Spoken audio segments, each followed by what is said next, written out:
head over to our feedback station. And Katie. All right. Thank you, April. Mr. President, as you can probably see on the screen there, we've had almost 15,000 tweets since we went live, so a lot of great interaction.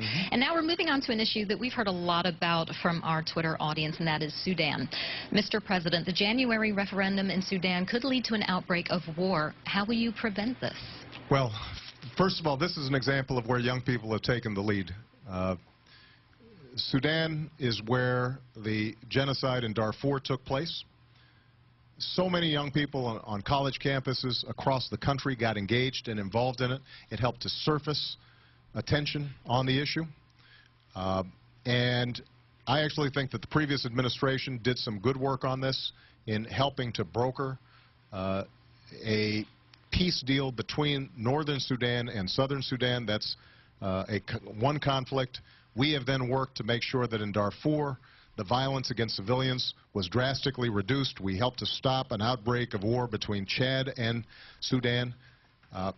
But this is a tumultuous area. This is a dangerous area. The last time there was a war between North and South, 2 million people were killed. And so right now what we're trying to do is organize a referendum where the South, in a peaceful, legal fashion, could decide to break off and form their own nation separate from what is currently all of Sudan. We've only got about 90 days to get this done. So when I went up to the United Nations during the General Assembly, I helped to organize a forum in which we got the North and the South together to try to broker a deal.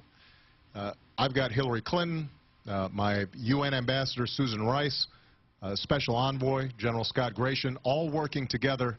This is one of our highest priorities, but it's something that we all have to pay attention to, because if you have an outbreak of war between the North and South in Sudan, not only could that erupt in more violence that could lead to millions of deaths, but solving the problem in Darfur becomes that much more difficult, because Khartoum, the seat of government for northern Sudan, could end up feeling more threatened and not being willing to deal with some of the continuing violence that exists in western Sudan and Darfur. So this is a huge issue, something that we're paying a lot of attention to. I hope all of you continue to pay attention to it and put pressure on your elected representatives to get involved, because we're going to need to give these countries help.